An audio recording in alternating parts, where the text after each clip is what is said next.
Okay, before we start, let's all pray. Bago po tayo magsimula, tayo pong lahat ay manalangin. Holy and gracious, our Heavenly Father God who loves us, thank you so much for your grace and great love. Banal at mapagbiyaya naming Amang Diyos na nagmamahal sa amin, maraming salamat po sa iyong dakilang pag-ibig at biyaya.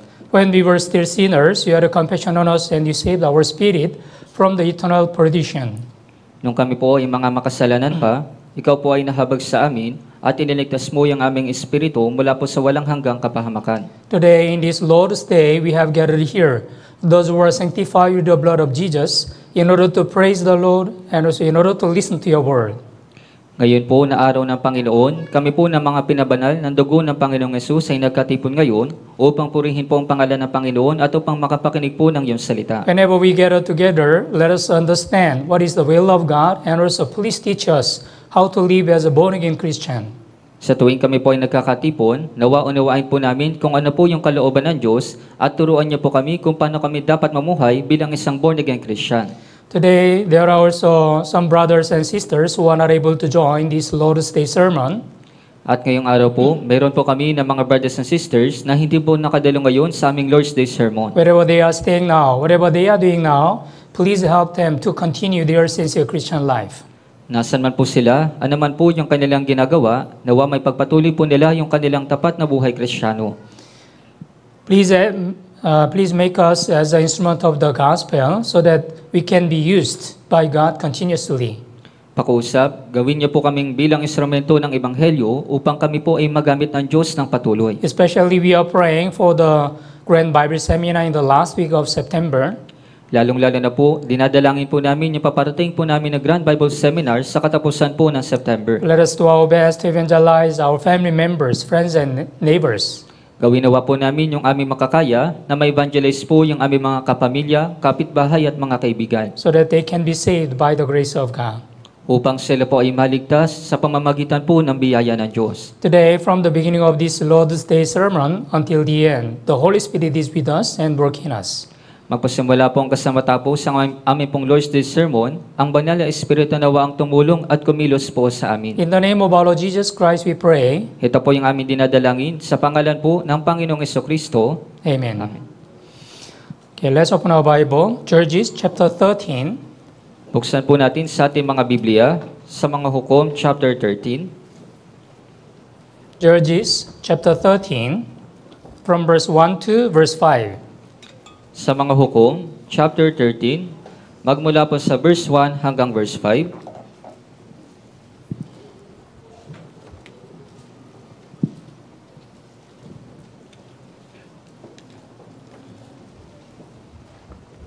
Hukom, Judges chapter 30 from verse 1 to verse 5. Babasahin ko po. Ang mga anak ni Israel ay muling gumawa ng kasamaan sa paningin ng Panginoon at ibinigay sila ng Panginoon ng 40 taon sa kamay ng mga Filisteo.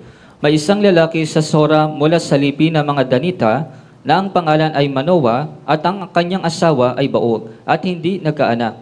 At nagpakita ang anghel ng Panginoon sa babae at sinabi sa kanya, "Bagaman ikaw ay baog at walang anak, ikaw ay maglilihi at manganganak ng isang lalaki. Mag-ingat ka, huwag kang iinom ng alak o ng inuming nakalalasing at huwag kang kumain ng anumang bagay na marumi. Ikaw ay maglilihi at manganganak ng isang lalaki. Walang pang-ahit na daraan sa kanyang ulo sapagkat ang bata ay magiging nasirita sa Diyos mula sa sinapupunan at kanyang pasisimulang iligtas ang Israel sa kamay ng mga Filisteo." Okay, today we are going to think about Nazareth Samson, especially those who were born as a Nazareth that we will think about and we will get some of the important lessons. Kaya ngayong araw po, pag-aaralan po natin yung patungkol po kay Samson na Nasirita, lalong-lalo na po dun po sa mga ipinanganak na mga Nasirita, makakakuha po tayo ng mahalagang mga aral. If you read the Bible, you will come to know the Nazareth is a very special person. Among the Israelites, the priest or the rabbi made a vow to offer themselves to the Lord. Kaya gaya po ng inyong nalalaman, yung mga Nasirita, sila po ay natatanging mga tao kaysa po sa mga Israelita at sa mga pari o mga Levita at gumagawa po sila ng mga panata na itinatalaga po nila ang kanilang sarili sa Panginoon. Nazireh means the separated or departed from something. Kaya ibig sabihin po ng Nasirita, sila po ay hiwalay o lumalayo sa ibang mga bagay. As you know well, the original word of the church, the ecclesia, it is also same meaning, right? They are separated from this world. They are called from this world.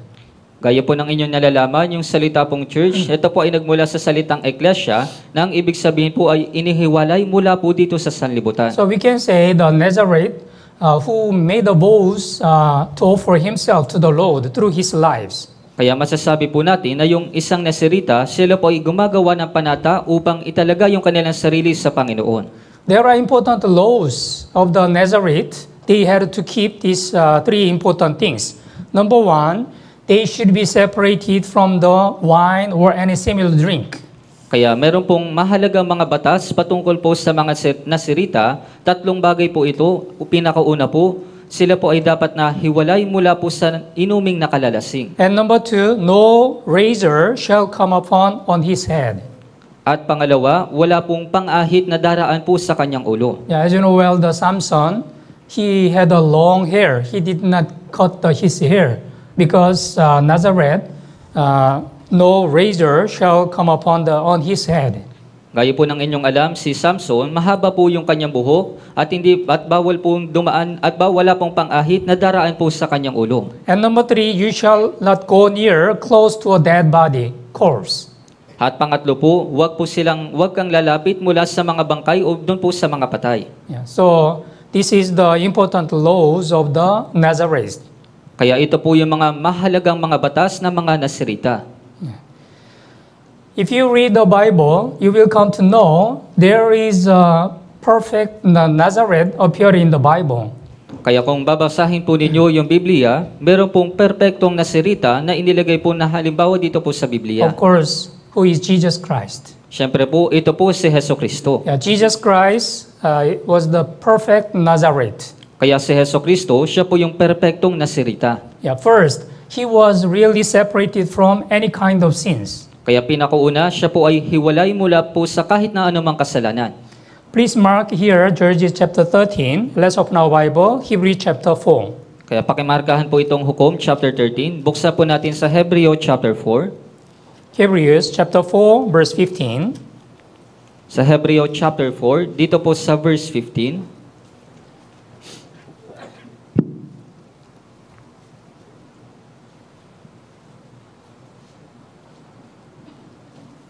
Hebrews chapter 4, verse 15. Basahin po natin ng sabay-sabay.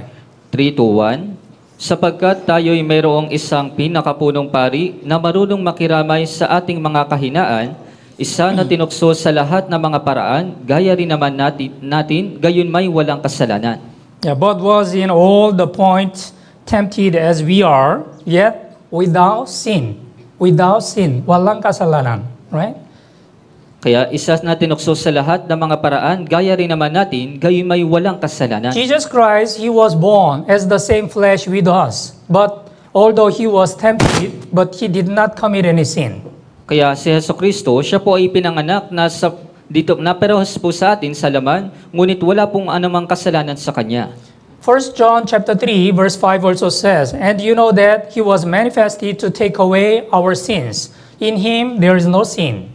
Kaya sinasabi po sa unang Hawan, sa chapter 3, sa verse 5, nalalaman ninyo na siya'y nahayag upang mag-alis ng ating mga kasalanan at sa Kanya'y walang anumang kasalanan. Yeah, sa Kanya'y walang kasalanan.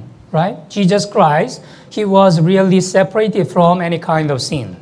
Kaya po si Hesukristo, siya po ay talagang hiwalay mula po sa kahit na anumang uri ng kasalanan. That's why we can say Jesus is the image of the perfect Nazareth. Kaya masasabi po natin na si Hesukristo, siya po yung perpektong imahe ng isang Nasirita. And number two, the life of the Jesus, it was we can see the perfect devotion. At pangalawang bagay po, yung buhay po ni Jesus, ito po ay perpektong pagtatalaga. Yeah, Jesus Christ, he the mentioned many times, He came to this world to fulfill the will of the Father in heaven. Kaya si Jesucristo, maraming beses po niyang binanggit na siya po ay pamarito sa mundong ito upang tuparin po yung kalooban ng kanyang Ama. Let's open our Bible, John chapter 6. Buksan po natin sa Juan sa chapter 6. John chapter 6, verse 38 and 39. Sa Juan chapter 6, magmula po verse 38 hanggang 39.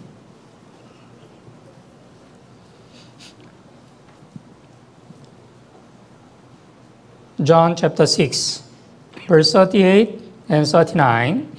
Sa Juan chapter 6, magmula po verse 38 hanggang 39. Okay, basahin po natin ng sabay-sabay. 3 to 1. Sapagkat ako'y bumaba mula sa langit, hindi upang gawin ko ang aking sariling kalooban, kundi ang kalooban ng nagsugos sa akin. At ito ang kalooban na nagsugos sa akin, na sa lahat ng ibinigay niya sa akin, ay huwag kong iwala ang anuman, kundi muli kong bubuhayin sa huling araw. Yes, Jesus said, I have come down from heaven, not to do my own will, but the will of Him who sent me. Right? The God sent the Jesus Christ in order to accomplish the will of God. Kaya isinugo po ng Diyos si Jesucristo upang tuparin po yung kalooban ng Diyos. So whenever we look at the life of the Jesus Christ, we can understand He completely obeyed to the will of the Father God. Kaya sa tuwing pagmamasdan po natin yung buhay po ni Jesus, makikita po natin na lubos po siyang sumunod sa kalooban po ng Ama. Before Jesus Christ, He was crucified on the cross. The night He prayed, He kneeled down and then prayed earnestly. At the time, He prayed like this, please pass this cup from me, but not my will, but you will. Kaya bago po ipako si Jesus doon po sa krus, sa kinagabihan, siya po ay lumuhod at nanalangin po siya ng ganito, Ama, kung maaari sana, lumampas sa akin ang kaupang ito, ngunit hindi ang ayon sa kalooban ko, kundi ang ayon sa kalooban mo. Jesus had the same flesh with us. That's why He also did not want to receive such kind of the sufferings. Kaya si Jesus, meron po siyang parehong katawan na kagaya po sa atin, kaya ayaw din po niya na maranasan yung ganong pagdurusa. But He obeyed to the will of the Father in order to fulfill the will of the Father. Pero siya po ay sumunod dun po sa kalooban ng Diyos upang matupad po yung kalooban ng Ama. Yeah, whenever we look at the lives of the Jesus Christ, we can understand Jesus Christ, He devoted Himself perfectly. Kaya sa tuwing pagmamasdan po natin yung buhay po ni Jesus, makikita po natin na perpekto po niyang itinalaga yung kanyang sarili. If you read the Leviticus chapter 1, there is the burnt offering. Kaya kung titinan po ninyo sa Levitico chapter 1, naroon po yung handog na sinusunog. Among the 5 offerings appeared in the Leviticus from chapter 1 to chapter 5, the first offering is the burnt offering. Kaya doon po sa 5 paghahandog na ipinakita, doon po sa Levitico chapter 1 hanggang sa chapter 5, yung pinakauna po dito ay yung handog na sinusunog. Burnt offering explains the perfect devotion or perfect sacrifice of the Jesus Christ. Kaya yung handog po na sinusunog, ito po'y kumakatawan sa perpektong pagtatalagaw o perpektong sakripisyo ni Jesucristo. Yeah. Our born-again Christian also, we should take after life of Jesus Christ. Kaya yung atin din po mga born-again Christian, dapat po nating tularan yung buhay po ni Jesucristo. As Jesus Christ offered Himself to Father God, we also should offer ourselves to the Lord.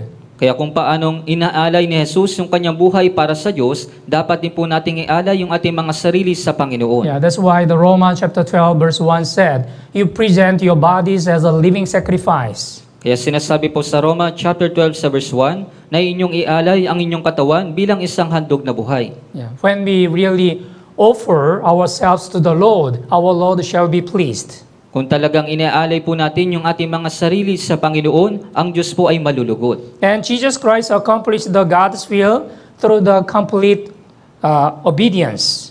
At si Jesucristo, tinupad niya po yung kalooban ng Diyos sa pamamagitan po ng ganap na pagsunod. Yeah, what is the important life for the Nazareth? Kaya ano po ba yung pinakamahalagang bagay po para sa mga Nasirita? Nazareth, they already made the vows to offer himself to the Lord.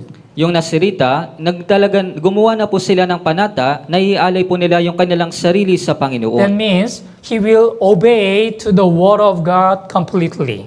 Ibig sabihin po nito, sila po ay lubos na susunod sa salita po ng Diyos. Let's open our Bible. John chapter 17. Buksan po natin sa Juan chapter 17.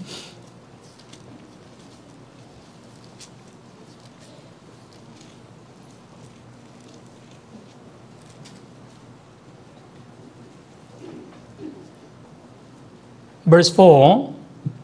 Dito po sa verse 4. John chapter 17, verse 4. Okay, basahin po natin ng sabay-sabay. 3 to 1. Niluwalhati kita sa lupa sa pagtatapos ko ng gawaing ibinigay mo sa akin. Yeah. I have glorified you on the earth. I have finished the work which you have given to me to do. Niluwalhati kita sa lupa sa pagtatapos ko ng gawaing ibinigay mo sa akin. Through the obedience, he was able to accomplish the will of the Father in heaven. Kaya sa pamamagitan po ng kanyang lubos na pagsunod, nagawa niya pong tuparin yung kalooban ng Ama sa langit. Philippians chapter 2.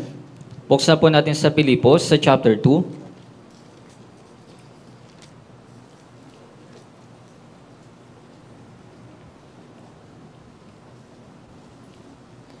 Verse 8. Dito po sa verse 8. Philippians chapter 2, verse 8. Filipos chapter 2 sa verse 8. Okay, basahin po natin ng sabay-sabay. 3 to 1.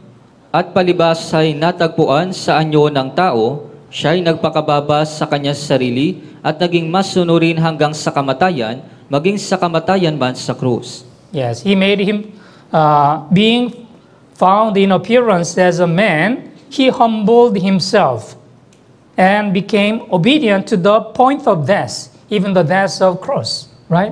So until he died, he really obeyed to the will of the Father. Kaya hanggang sa siya po ay mamatay, siya po ay sumunod sa kalooban po ng Ama. Yes, Jesus Christ showed the complete obedience through his life. Opo, si Jesucristo, ipinakita po niya yung mabuting yung halimbawa ng lubos po na pagsunod. That's why we can say the Jesus was the perfect Nazareth. Kaya masasabi po natin na si Jesus, siya po ay isang perpektong Nasirita. Okay, let's go back to the Judges chapter 13. Balikan po natin sa Hukom, chapter 13.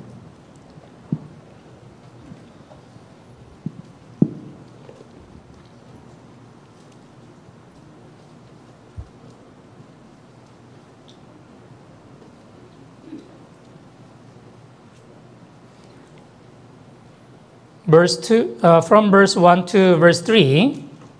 Magmula po sa verse 1 hanggang verse 3. Again, babasahin ko po. Ang mga anak ni Israel ay muling gumawa ng kasamaan sa paningin ng Panginoon at ibinigay sila ng Panginoon ng 40 taon sa kamay ng mga Filisteo. May isang lalaki sa Sora mula sa lipi ng mga Danita na ang pangalan ay Manoah at ang kanyang asawa ay baog at hindi nagkaanak. At nagpakita ang anghel ng Panginoon sa babae at sinabi sa kanya, bagaman ikaw ay baog at walang anak, ikaw ay maglilihi at manganganak ng isang lalaki. Yeah. When the Israel, they were ruled by the Philistine. Yeah, of course, they suffered because of the Philistine. Kaya nang panahon po na pinalibutan po sila ng mga Filisteo, yung mga Israelita, syempre po sila po ay nagdusa dahil po sa mga Filisteo. At that time, there was the one man among the Israelites, Manoah, but his wife was barren. She was not able to have any baby.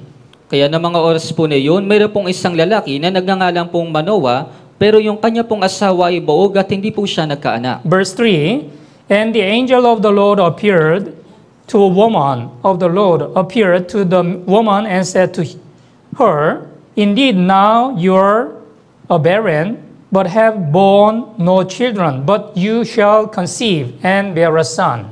Pero dito po sa verse 3, at nagpakita ang anghel ng Panginoon sa babae at sinabi sa kanya, bagaman ikaw ay buog at walang anak, ikaw ay maglilihi at manganganak ng isang lalaki. Yeah, Manoah and then his wife, they were not able to have any baby. It was not possible. But suddenly, angel appeared and then told them, you shall conceive and bear a son.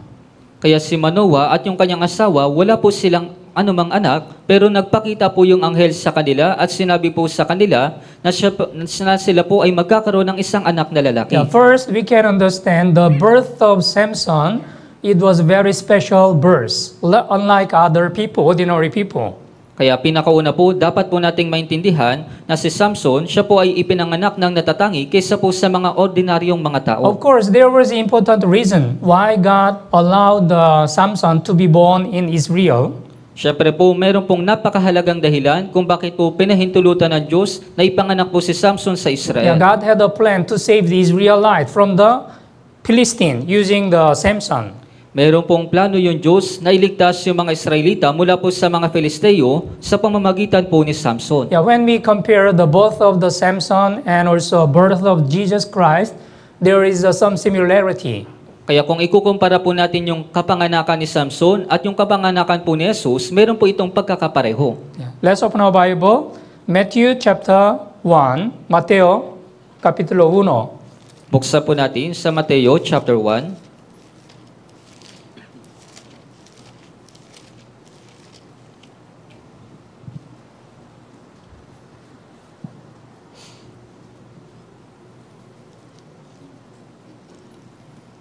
Verse 21, Dito po sa verse 21, Mateo chapter 1, verse 21. Mateo chapter 1 sa verse 21, Okay, basahin po natin ng sabay-sabay. 3 to 1, Siya'y manganganak ng isang lalaki at ang pangalang itatawag mo sa kanya ay Jesus sapagkat ililigtas niya ang kanyang bayan sa kanilang mga kasalanan. Yeah, as you know well, before Jesus Christ, he was born 700 years ago. It was already prophesied through the prophet Isaiah. Gaya po ng inyong nalalaman, bago pa po isinilang si Jesus, 700 years na po yung nakakalipas, ito po ay naipropesiya na ni Propeta Isaías.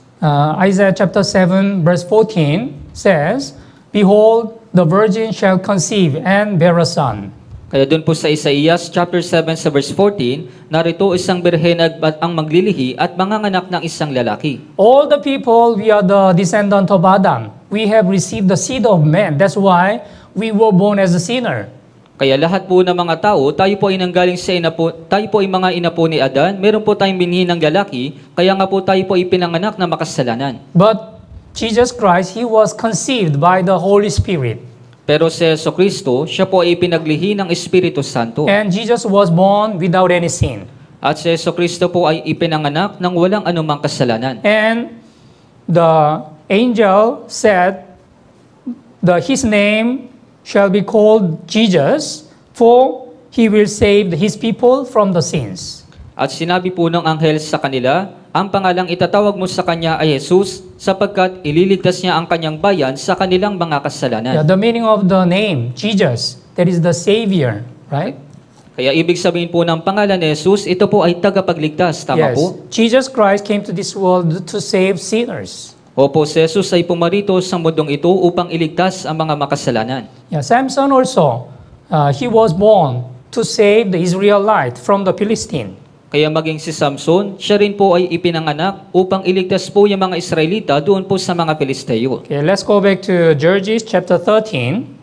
Balikan po natin sa Hukom, chapter 13.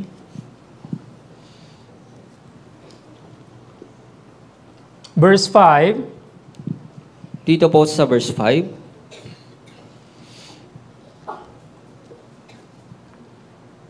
Judges, Hukom, chapter 13, verse 5. Basahin po natin ng sabay-sabay. 3 to 1, Ikaw ay maglilihi at manganganak ng isang lalaki, walang pang-ahit na daraan sa kanyang ulo, sapagkat ang bata ay magiging nasirita sa Diyos mula sa sinapupunan at kanyang pasisimulang iligtas ang Israel sa kamay ng mga Filisteo. Yeah. So, especially the Samson, he was born to save the Israelite from the Philistine. Kaya lalong-lalo na po si Samson, ipinanganak po siya upang iligtas yung Israel sa mga Filisteo. And Bible clear said, for the child shall be a Nazareth to God from the womb. So it was very special. He was born and he was also specially chosen. Kaya ito po ay natatangi na si Samson, siya po ay ang bata po ay magiging nasirita sa Diyos mula sa sinapupunan. Yeah. As I already explained, there are three important laws Nazareth must keep. Kaya gaya po ng aking ipinaliwanag, meron pong tatlong mahalagang mga batas na dapat pong tuparin ng mga nasirita. Yeah, verse 4, now therefore please be careful not to drink wine or similar drink. Dito po sa verse 4, mag-ingat ka, huwag kang iinom ng alak o ng inuming nakalalasing. And not to eat anything unclean. At huwag kang kumain ng anumang bagay na marumi. And verse 5, for behold, you shall conceive and bear a son, and no razor shall come upon his head. At sa verse 5, ikaw ay maglilihi at manganganak ng isang lalaki, walang pang-ahit na daraan sa kanyang ulo. Yeah. So, God already commanded what the Samson he really had to keep to bear the Nazareth.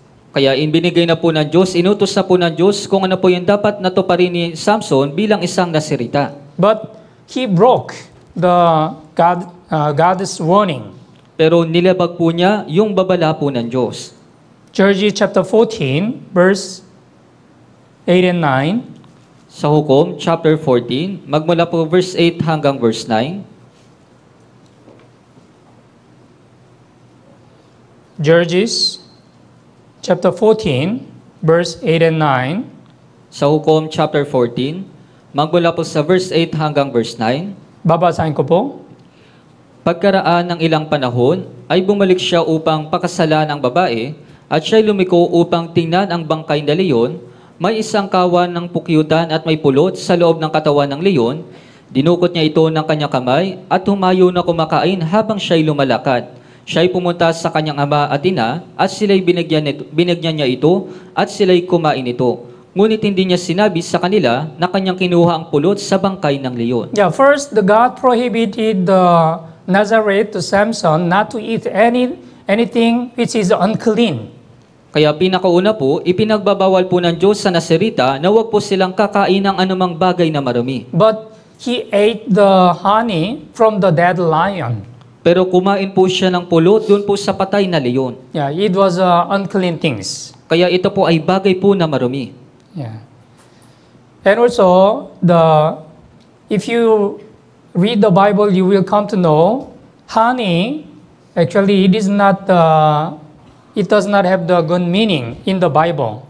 At kung babasahin nyo rin po yung Biblia, sa katunayan po, yung pulot, hindi po maganda yung kahulugan nito dito po sa Biblia. Especially according to the Leviticus chapter 2, there is the grain offering, and then in the grain offering, God prohibit not to put the honey or leaven. Lalong-lalo na po dun po sa Levitico chapter 2, yung handog po na butil, ipinagbabawal po ng Diyos na maglagay po ng pulot o meron pong pampaalsa. Okay, let's open our Bible. Leviticus chapter 2. Buksan po natin sa Levitico sa chapter 2. Leviticus chapter 2, verse 11. Levitico chapter 2, dito po sa verse 11.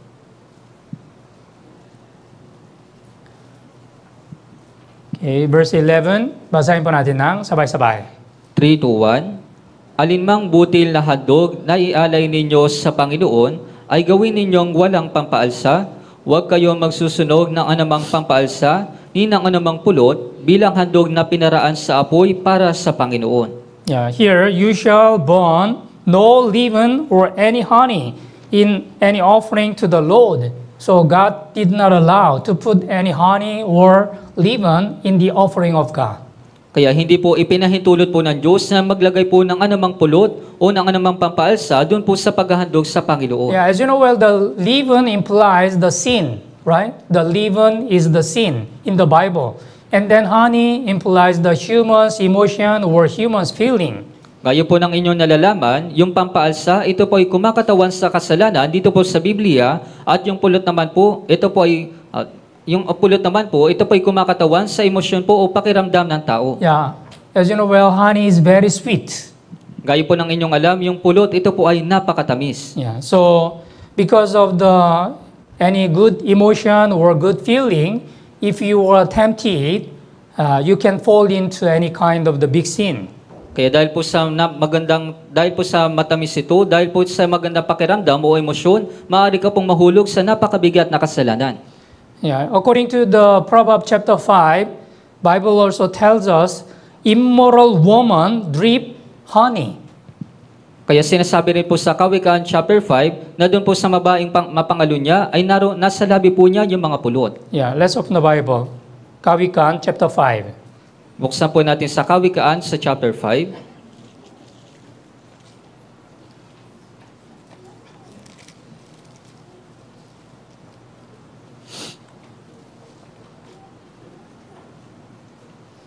Verse 3 and 4.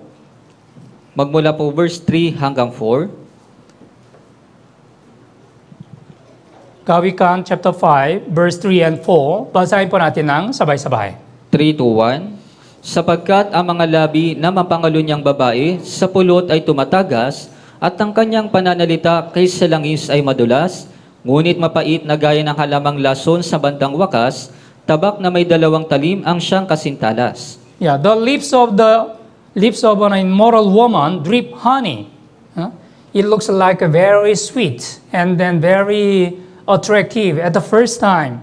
But what will happen? But in the end, she is bitter as a warm wood, sharp as a two-edged sword. That means finally you shall be killed. Kaya sinabi po, sapagkat ang mga labi na mapangalo niyang babae sa pulot ay tumatagas, kaya para mukha po itong matamis at nakakaakit, pero sa huli, ano pong yung mangyayari? Ngunit mapait na gaya ng halamang lason sa bandang wakas, tabak na may dalawang talim ang siyang kasintalas, ibig sabihin, ikaw po ay mamamatay. Yeah. Usually, young people, they can be easily tempted by the other, boyfriend or girlfriend. Kaya kadalasan po sa mga tao, mabilis po silang natutukso ng mga boyfriend o kaya po ng girlfriend. Yeah, while they are having a relationship, it looks like very good. But should remember that is the Satan's plan to destroy our Christian life. Kaya sa una po mukha po itong maganda, pero dapat po natin tandaan, ito po ay plano ni Satanas upang sirain yung buhay Kristiyano. Yeah, if you are attracted by the human's emotion or human's relationship, your Christian life can be destroyed. Kaya kung ikaw po ay maakit ng emosyon po ng tao o ng relasyon po ng tao, ikaw po ay wawasakin ito ni Satanas yung iyong buhay Kristiyano. Yeah. And Samson, God already told him, no laser shall come upon his head. At si Samson, iniutos po ng Diyos sa kanya na walang pang-ahit na daraan sa kanyang ulo. But because of the woman, he was tempted and then finally his hair was cut. Pero dahil po sa babae, siya po ay natukso at sa huli, ginupit po yung kanyang buhok. Let's open the Bible, Judges chapter 16.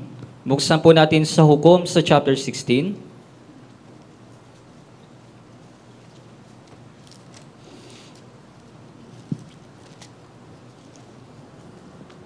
Judges, Hukom chapter 16, verse 19. Sa Hukom, chapter 16, dito po sa verse 19.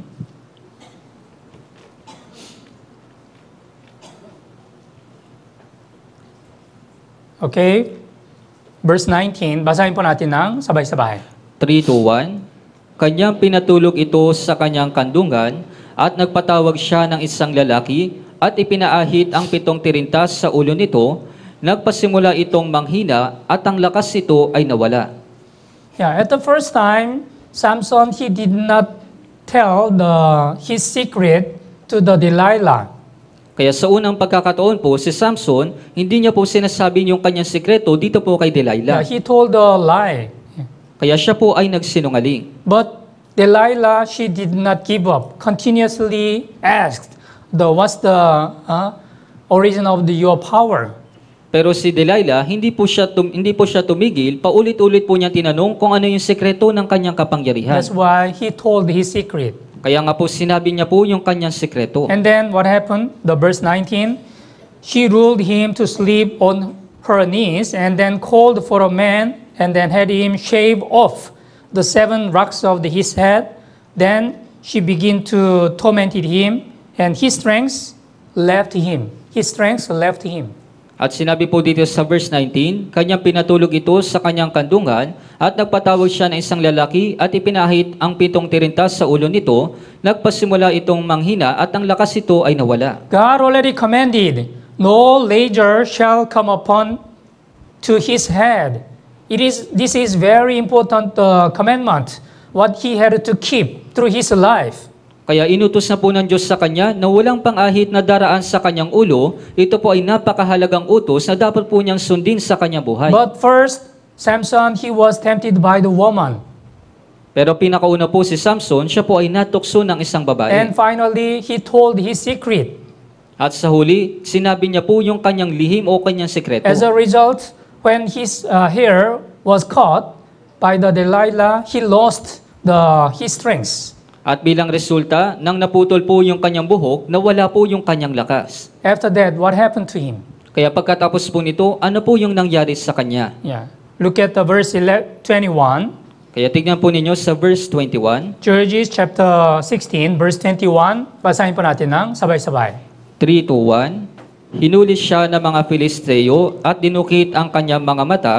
Kanilang dinala siya sa Gaza at ginapos siya ng mga tanikalang tanso at siya'y pinagtrabaho sa gilingan sa bilangguan. Yeah, then the Philistine took him and put out his eyes and then brought him down to Gaza. They bound him with the bronze fetters and then he became a grinder in the prison. So, before the Samson, he was a mighty man. Yeah, he was able to destroy so many Philistines. But now, he lost all his power, his strength. That's why he lost his 2 eyes, and then he became a grinder in the prison. Kaya noon po si Samson, siya po ay lalaking malakas. Ngunit pagkatapos po na mawala yung kanyang kapangyarihan, siya po ay dinukit po yung kanyang mga mata at siya po ay nagtrabaho sa gilingan sa bilangguan. Yeah, through this story of the Samson, we should receive important lessons in our Christian life. Kaya sa pamamagitan po ng kwento dito po ni Samson, dapat po tayo makakuha ng aral sa ating pong mga buhay Kristiyano. Why Samson lost his strength? Bakit po ba nawala yung kapangyarihan ni Samson? Yeah, first, he did not obey to the God's word. He broke the God's word. Pinakauna, hindi po siya sumunod sa salita po ng Diyos, nilalabag po niya yung utos ng Diyos. God commanded him, no ledger shall come upon his head, but his hair was cut. Kaya inutos po ng Diyos sa kanya, walang pang-ahit na daraan sa kanyang ulo, pero binutol po yung kanyang buhok. Of course, first he was tempted by the woman. That's why he also lost his hair. Siyempre po, pinakauna, siya po ay natukso ng isang babae, kaya nawala po yung kanyang buhok. Yeah, our born-again Christian also same. When we get the salvation, we became the children of God. So if we really obey to the God's word, we can accomplish the great works of God through our Christian life. Kaya pares din naman po sa ating mga born-again Christian, nung natanggap po natin yung kaligtasan, tayo po ay naging anak ng Diyos. Kung tayo po ay susunod sa salita ng Diyos, matutupad po natin yung dakilang gawa po ng Diyos. And then, but why the Christian, they lost their power, their strength? Kung ganun, bakit po napakarami mga Kristiyano nawawala po yung kanilang lakas o kapangyarihan? Yeah, they are tempted by the worldly things. Sila po ay natutukso ng mga makamundong mga bagay. Yeah, Bible says, John chapter 2, verse 15, do not love the world or the things. If you love the things, the love of Father is not in you. Kaya sinasabi po sa unang Juan, chapter 2, sa verse 15, huwag ninyong ibigin ang sanlibutan, ni ang mga bagay na nasa sanlibutan, ang pag-ibig ng Ama ay wala sa sinumang umiibig sa sanlibutan. Many of the born-again Christian, they love this world too much. That's why they will lose their power. They cannot receive any of the strength from God.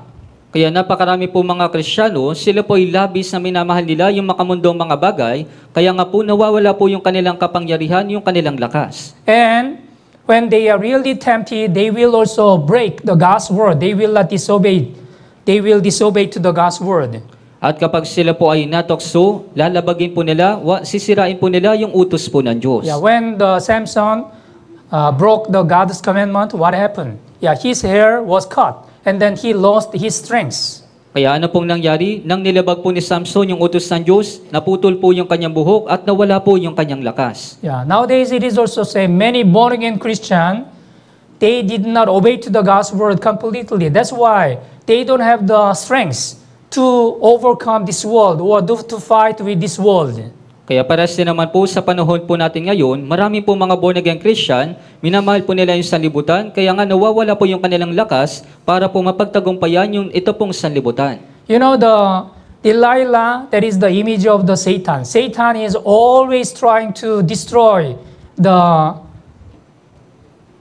born-again Christian. Kaya alam niyo po ba na si Delilah, siya po ay kumakatawan kay Satanas. Si Satanas palagi niyang ginagawa yung kanyang makakaya na sirain tayo mga born-again Christian. Maybe the Delilah, like the immoral woman, dripped the honey with a very sweet and then very attractive word. He really tempted the Samson. Kaya marahil po si Delilah, sa pamamagitan po ng pulot na inumi at ng inuming nakalalasing, tinukso niya po si Samson. That's why Samson, he lost his power. Kaya nga po si Samson, nawala po yung kanyang kapangyarihan. Yeah, nowadays it is also same. The Satan always trying to destroy our Christian life so that we will lose also our power.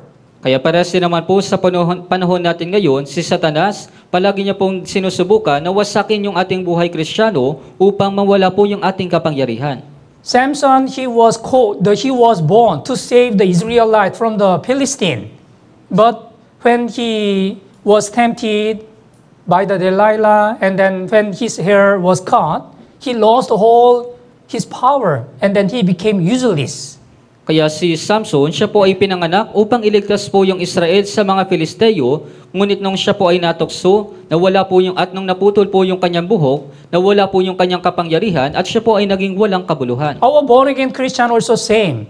If we really have a good Christian life, we can receive the strength and then power, and we can accomplish the great works of God through our Christian life. Kaya pares din naman po sa atin, kung tayo po ay merong maayos sa buhay Kristiyano, tatanggap po tayo ng kapangyarihan at matutupad po natin yung mga dakilang gawa ng Diyos sa ating buhay Kristiyano. But there are some Christian who are far from the church, who left the church. That's why they lost the power.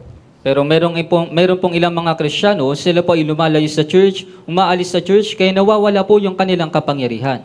According to the John chapter 15, verse 4, abide in me and I in you. Kaya ayon po sa 1 chapter 15 sa verse 4, kayo'y manatili sa akin at ako'y sa inyo. If the branch does not attach on the vine, it cannot bear any fruits. Kung yung sanga ay hindi po nakakabit doon po sa puno ng ubas, hindi po ito magbubunga. We should remember why our Lord Jesus Christ commanded to abide in Him, abide in the true church. Kaya dapat po nating tandaan kung bakit po inuutos ni Jesus, kung bakit dapat tayong manatili sa tunay na church, manatili sa Kanya. Let's open the Bible, John chapter 15. Buksan po natin sa 1 sa chapter 15.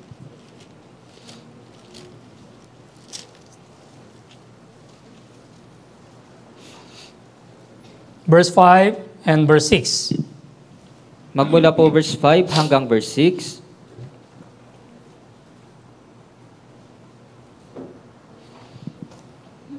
John chapter 15, verse 5 and verse 6. Basahin po natin ng sabay-sabay. 3 to 1. Ako ang puno ng ubas, kayo ang mga sanga, ang nananatili sa akin at ako'y sa kanya, ay siyang nagbubunga ng marami. Sapagkat kung kayo'y hiwalay sa akin, ay wala kayong magagawa. Kung ang sinuman ay hindi manatili sa akin, siya'y itatapong katulad ng sanga at matutuyo, at sila ay titupunin at ihahagis sa apoy at pasasunog. Jesus said, I am the vine, you are the branches. He who abides in me and I in him bears much fruits. For without me you can do nothing. It is very clear, right? As you know well, in case of the branch, the must attach on the vine so that the branch will grow, they will receive the water and the nutrition, and it will grow and bear the fruits.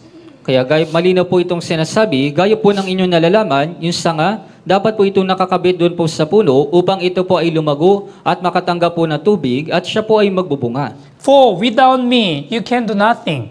Yeah, this is the word of Jesus. Sapagkat kung kayo'y hiwalay sa akin ay wala kayong magagawa, ito po yung sinabi ni Jesus. When we really abide in Jesus Christ, we can receive the spiritual strength. And also, we can accomplish the will of God through our Christian life. Kung tayo po ay mananatili kay Jesucristo, tayo po ay tatanggap ng espiritual na kalakasan at matutupad po natin yung dakilang gawa ng Diyos. Yeah. And verse 6, if anyone does not abide in me, he is cast out as a branch, and it is withered, and then they gather them and throw them into the fire, and they are burned. At dito po sa verse 6, kung ang sinuman ay hindi manatili sa akin, siya itatapong katulad ng sanga at matutuyo, at sila ay titupunin at ihahagis sa apoy at masasunog. Yeah, of course, this fire, it does not mean the eternal hell. Yeah, it means like a withered branch will be useless and then it will become useless. Kaya siyempre po yung apoy po dito, hindi po ito tumutukoy doon sa impyerno, kundi ito pong sanga na natuyo, ito po ay magiging walang pakinabang. Truly born-again Christian, our salvation cannot be lost. Tayo po mga tunay na born-again Christian, yung kaligtasan po natin ay hindi nawawala. Satan cannot deprive of our salvation. Si Satanas, hindi niya po kayang agawin sa atin yung ating kaligtasan. But Satan can destroy our Christian life. Pero si Satanas, kaya niya pong sirain yung ating buhay Kristiyano. Yeah, Samson, he was born with a great man. But when he lost his strength and his power, he became useless. Kaya si Samson, siya po ay pinanganak na isang dakilang tao, pero nung nawala po yung kanyang kapangyarihan, siya po ay naging walang pakinabang. Our born-again Christian also same. Yeah. When we are truly born again, we became the children of God, and also we were able to accomplish the great works of God. Kaya parehas din naman po sa atin, nung tayo po ay naipanganak na muli, tayo po ay naging anak ng Diyos at matutupad po natin yung dakilang gawa ng Diyos. But if you are far from the church, and if you left the church, you will lose all the power. Pero kung lalayo ka po sa church, aalis ka po sa church, mawawala po yung lahat ng inyong kapangyarihan. Yeah. Let's go back to Judges chapter 16. Kaya balikan po natin sa Hukom, chapter 16.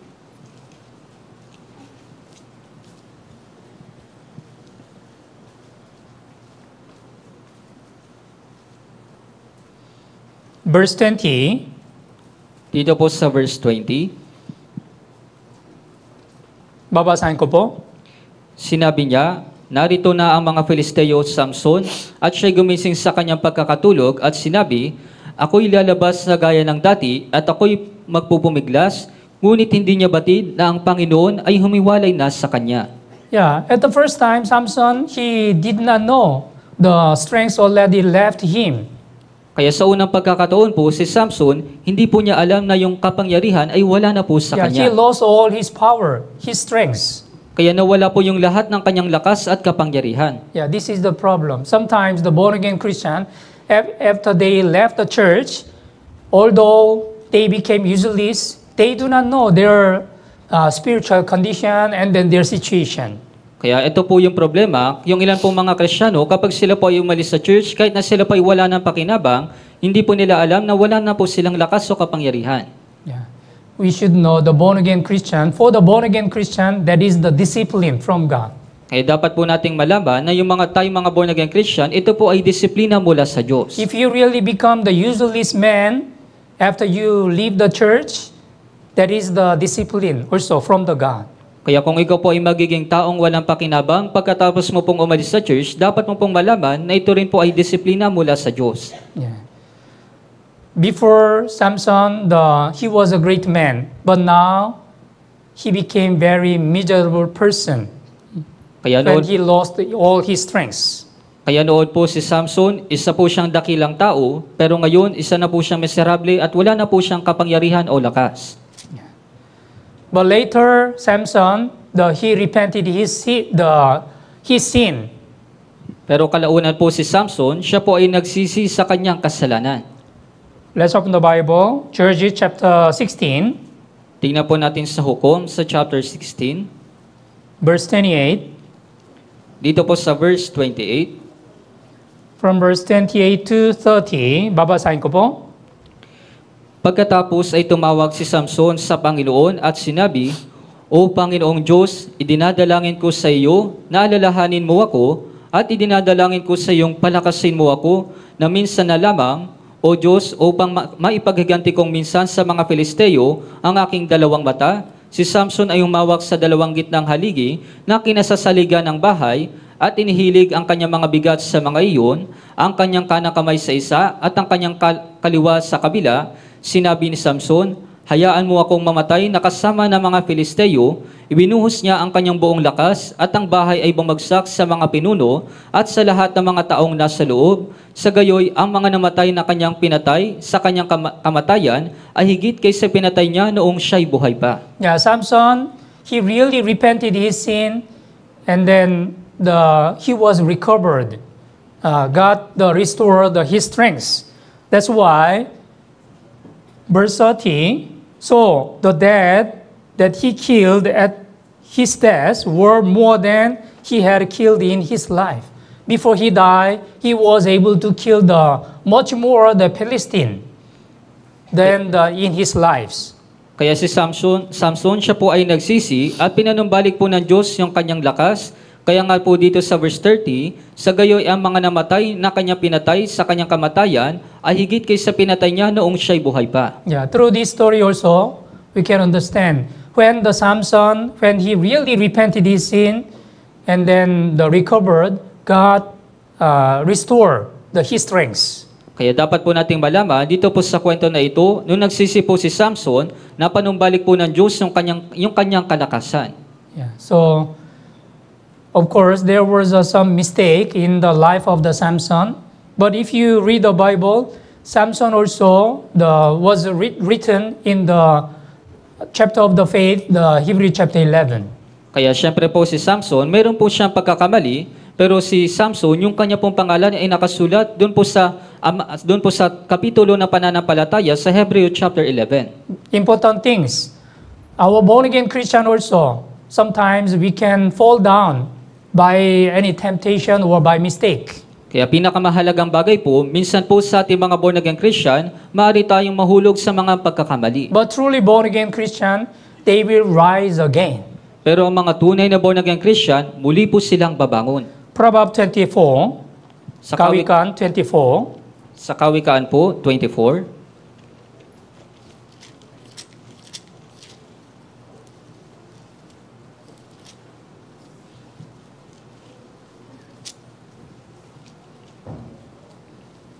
verse 16.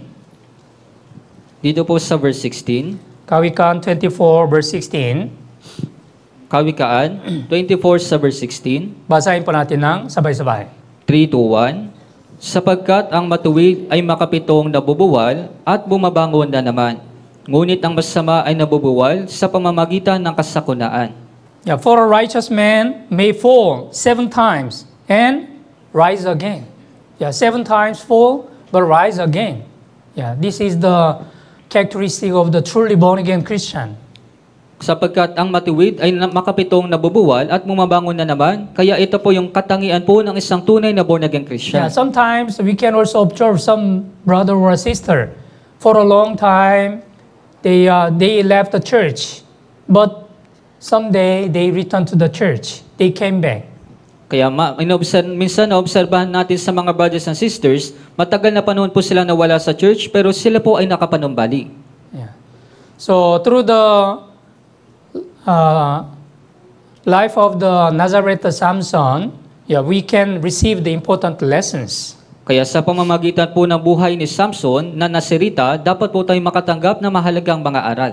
Yeah, why God prohibit the Nazareth separated himself from any kind of wine or similar drink? Kaya bakit po ipinagbawal ng Diyos sa Nazarita na siya po ay huwag uminom ng alak o inuming nakalalasing? Let's open the Bible, Leviticus chapter 10. Buksan po natin sa Levitico chapter 10.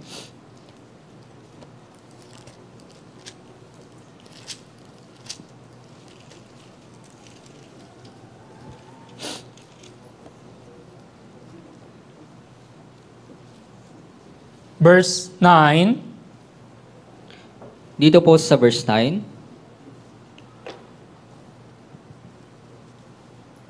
Verse 9 and 10, basahin po natin ng sabay-sabay. 3, 2, 1. Huwag kayong iinom ng alak o ng matapang na inumin man, o ikaw o ang iyong mga anak na kasama mo, kapag kayo'y papasok sa toldang tipanan, upang kayo'y huwag mamatay. Ito'y isang walang hanggang batas sa buong panahon ng iyong mga saninlahi. Inyong lalagyan ng pagkakaiba ang banal at ang karaniwan, ang marumi at ang malinis. Yeah, this is also important conduct the prescribed for the priest. So in case of the Aaron and then his children as a priest, you shall not drink or any wine or intoxicating drink. Kaya ito po isang mahalagang alituntunin para po sa mga pari, sa kaso po ni Aaron at ng kanyang mga anak, huwag kayong kaiinom ng alak o ng matapang na inumin man. Yeah, that you may distinguish between holy and unholy, between the unclean and clean, right? So when the people they are drunken, yeah, they cannot distinguish what is right or what is wrong. Kaya po kapag mayroon pong taong lasing, kapag sila po ay nalasing, hindi po nila malaman kung ito po ba ay tama o mali. And when they are drunk also, they are the much more possibility to commit sins. At kapag sila po ay nalasing, mas mataas po yung posibilidad na sila po ay makagawa ng kasalanan. Yeah. In the days of the Isaiah, many of the Israelites, they were seeking the wine. They wanted to drink wine. Kaya sa kaso po ni Isaías, marami po mga tao, hinahanap po nila yung alak. That's why there was the God's warning. Woe to the people who are seeking the wine from the morning. Kaya nga yung Diyos, sila po ay nagbigyang babala sa kanila, kahabag-habag ang mga tao na naghahanap ng mga matapang na inumin. Isaiah chapter 5. Sa Isaías po, sa chapter 5. Isaiah chapter 5. Sa Isaías chapter 5. Verse 11 and 12. Sa verse 11 po hanggang verse 12. Isaiah chapter 5, verse 11, verse 12. Basahin po natin ng sabay-sabay. 3, 2, 1. Kahabag-habag sila na bumabagong maaga sa umaga upang sila'y makasunod sa nakalalasing na inumin na nagpupuyat hanggang sa kalaliman ng gabi, hanggang sa mag-alab ang alak sa kanila, sila'y may lira at alpa, pandereta at plauta, at alak sa kanilang mga kapistahan, ngunit hindi nila pinahalagahan ang mga gawa ng Panginoon o minasdan man nila ang gawa ng kanyang mga kamay. Yeah, as you know well, the drunkard or alcoholic addict, they are always seeking the drinks. Kaya gaya po ng inyong nalalaman, yung mga lasing, yung mahilig po sa alak, palagi po nilang hinahanap yung mga alak. But here, woe to those who rise early in the morning that they may follow intoxicating drink. The woe to, they shall be cursed. Pero sinabi po dito, kahabag-habag sila na bumabangong maaga sa umaga upang sila'y makasunod sa nakalalasing na inumin, sila po ay susumpain. And verse 12, they are only focused, they are preparing everything. They are preparing the wine and the meat for their feast and the musical instrument. At pangalawang bagay po, sumunod na bagay, inihahanda po nila yung napakaraming bagay, yung alak, yung karne at yung mga instrumento. But what's the problem? They did not consider, they do not regard the work of the Lord, nor consider the operation of His hands. Pero ano po yung problema? Ngunit hindi nila pinahalagahan ang mga gawa ng Panginoon o minasdan man nila ang gawa ng kanyang mga But they kamay. did not have any interest in the works of God. Kaya wala po silang anumang interes sa mga gawa po ng Diyos. Our born-again Christian also, we have a much interest in the worldly things or the physical pleasure in this world.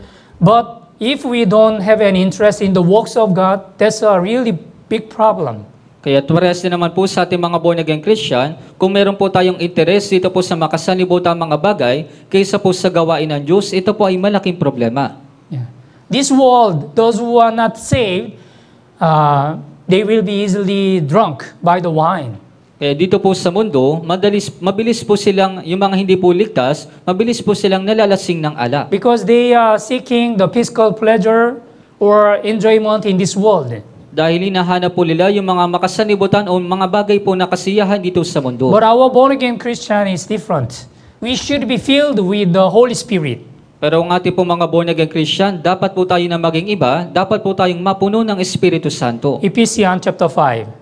Sa Efeso po sa chapter 5,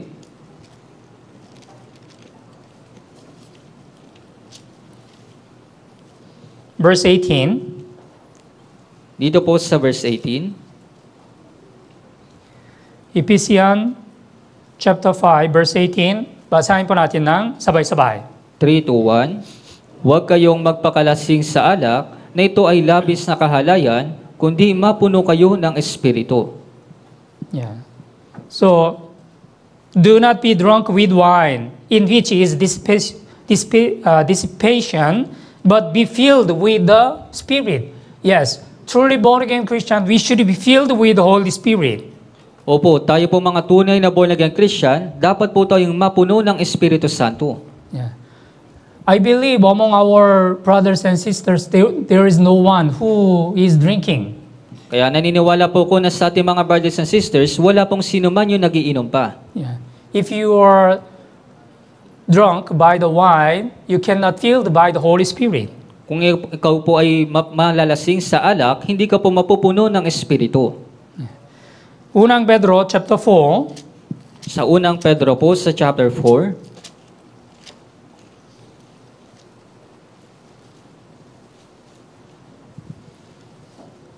verse 3.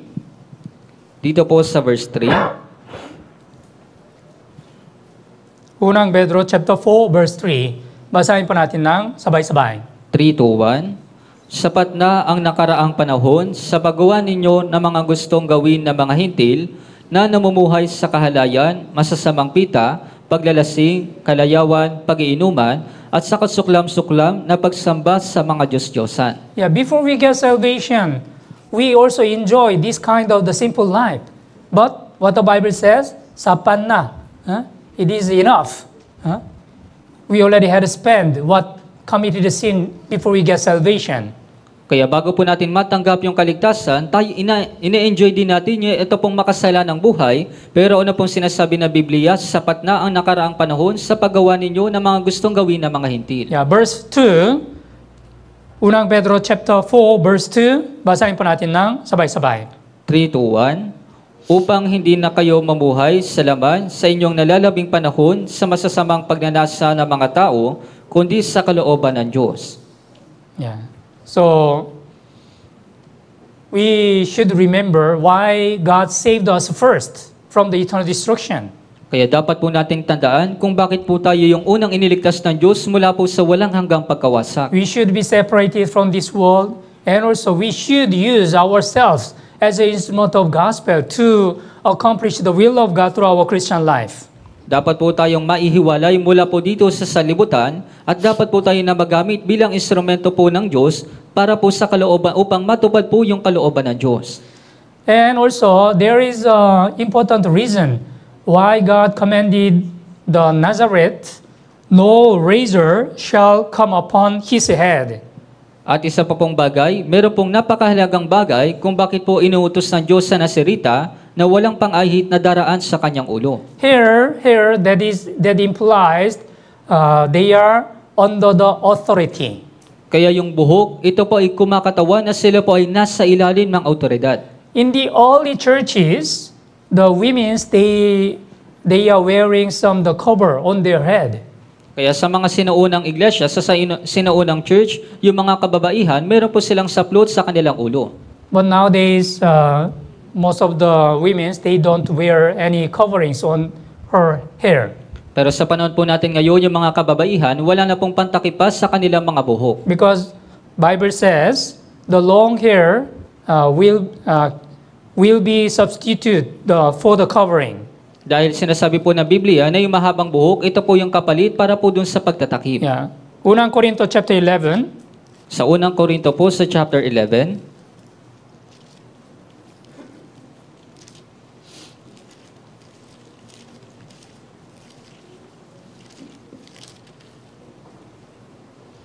verse 15. Dito po sa verse 15,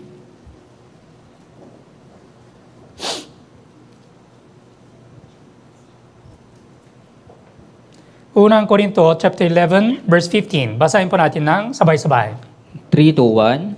Subalit kung ang babae ay may mahabang buhok, ito ay kanyang karangalan, sapagkat ang kanyang buhok ay ibinigay sa kanya na pantakip. Yeah. If a woman has a long hair, it is a glory to her, for her hair is given to her for a covering, right? So, in case of the woman, it is a glory if they have a long hair. But nowadays, some woman has a very short hair. Actually, it is not biblical.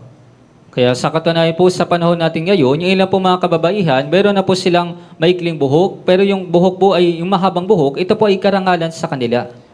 As the Bible says, the head of the woman is the man. Kaya kagaya po na sinasabi ng Biblia na yung ulo po ng babae ay ang lalaki. And the head of the man is Christ. At ang ulo po ng lalaki ay si Kristo. Yeah, that is the order. And then there is the authority, right? Kaya naroon po yung kaayusan at meron po dong autoridad. Yeah. It was setting by God. That's why we should follow this authority. Kaya iniayos po ito ng Diyos, kaya nga po dapat po nating sundin yung itong autoridad na ito. And the one more thing, you shall not go near, close a dead body. At isa pa pong mahalagang bagay, huwag kang lalapit sa bangkay. Yeah. So, as you know well, the death came because of the sin. Gaya po ng inyong nalalaman, yung kamatayan po ay dumating dahil po sa kasalanan. Yeah. So, when the man committed a sin, there was the wrath from God and also judgment. Kaya nung nagkasala po yung tao, dumating po yung puot at yung paghuhukom po ng Diyos. Let's open the Bible. Awit 90. Buksan po natin sa awit 90.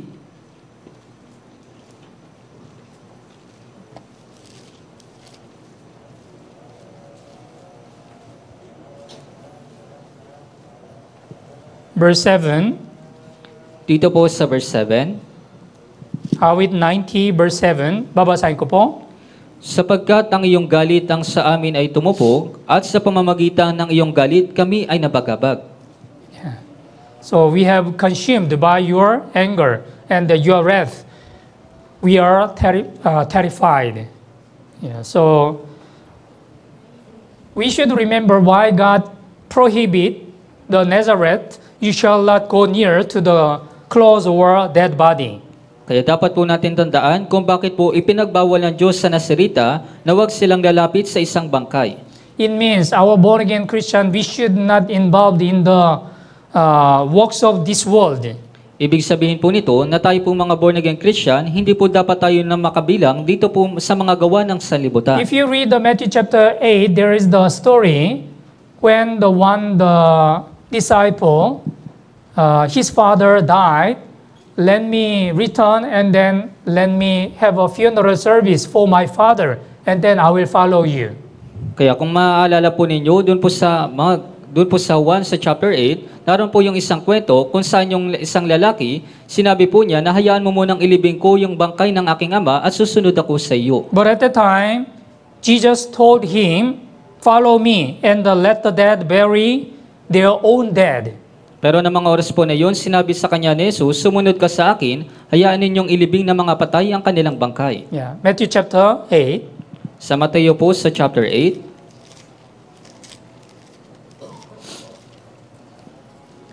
Matthew chapter 8.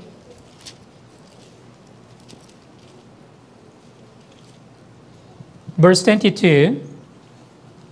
dito po sa verse 22, Okay, basahin po natin ng sabay-sabay. 3:1. Ngunit sinabi sa kanya ni Jesus, sumunod ka sa akin at hayaan mong ang mga patay ang maglibing sa sarili nilang mga patay. Yeah. How the dead person can have a funeral for dead person? Kaya paano po ba magagawa ng isang patay na magagawa po niyang maglibing sa sarili po niyang patay? In this verse, the dead implies the spiritually dead. Kaya sa talata po na ito, yung patay po na, ito po ay kumakatawan sa espiritual na Yeah, kamatayan. all the people in this world who wanna save, they are spiritually dead. Kaya lahat po ng mga taong nabubuhay dito sa mundo na hindi po ligtas, sila po ay espiritual na patay. Yeah, we need to understand why Jesus said, "Follow me, and let the dead bury their own dead." They will do it by themselves. So you will do first what you should do. Kaya sinasabi po ni Jesus, hayaan mong ang mga patay ang maglibing sa sarili nilang mga patay, kaya dapat mo munang gawin kung ano yung dapat mong gawin. As a born-again Christian, we should know what is more important and also what is where we should have a priority. Kaya tayo po mga born-again Christian, dapat po nating malaman kung ano po yung mas mahalaga at yung ating prioridad. Yeah, Matthew chapter 6, verse 33. Yeah, seek first His kingdom and His righteousness, and all these things shall be added to you. Kaya sa Mateo chapter 6 sa verse 33, ngunit hanapin muna ninyo ang kanyang kaharian at ang kanyang katwiran, at ang lahat ng mga bagay na ito ay pawang idadagdag sa inyo. Yeah. Okay, so today, according to this Judges chapter 13, through the story of the Nazareth Samson, we have received the important lessons in our Christian life. Kaya ngayong araw po, dito po sa Hukom chapter 13, sa pamamagitan po ng kwento ni Samson na Nazarita, nakakuha po tayo ng mahalagang aral sa ating mga buhay Kristiyano. Yeah, Samson, he was born as a mighty man, great man, in order to save his real life. But when he was tempted by the woman, he lost all his strengths and he became useless. Kaya si Samson, siya po ay ibsinilang bilang isang malakas at dakilang tao, ngunit nung siya po ay natukso, nawala po yung kanyang lakas at kapangyarihan at naging wala po siyang pakinabang. Our born-again Christian also, yeah, we became the children of God. That's why we can accomplish the great works of God through our Christian life. Kaya tayo rin po mga born-again Christian, tayo po ay naging mga anak po ng Diyos, kaya nga po magagawa po nating tuparin yung mga dakilang gawa ng Diyos sa ating buhay Kristiyano. But if we lose power, if we lose the strength, we shall become useless. Pero kung mawawala po tayo ng kapangyarihan o ng lakas, hindi tayo po ay magiging walang pakinabang. So I really pray, all of our brothers and sisters, you shall keep yourself from the temptation of the Satan. Kaya ako po ay talagang nananalangin na sa ating mga brothers and sisters, iingatan po ninyo yung inyong sarili mula po sa tukso ni Satanas. As God commanded Samson to keep the laws of the Nazareth, we also should obey to the God's word. Kaya kung paanong ibinigay po ng Diyos yung batas po ng Nazarita, doon po kay Samson, dapat din po tayong sumunod sa salita po ng Diyos. Okay, let's all pray. Tayo pong lahat po ay manalangin. Holy and merciful our Heavenly Father God, thank you so much for the grace of your salvation. Banal at mahabagin naming Amang Diyos, maraming salamat po sa biyaya ng kaligtasan. Today, according to the Judges chapter 13, through the story of the Nazareth Samson, we have received the important lessons in our Christian life.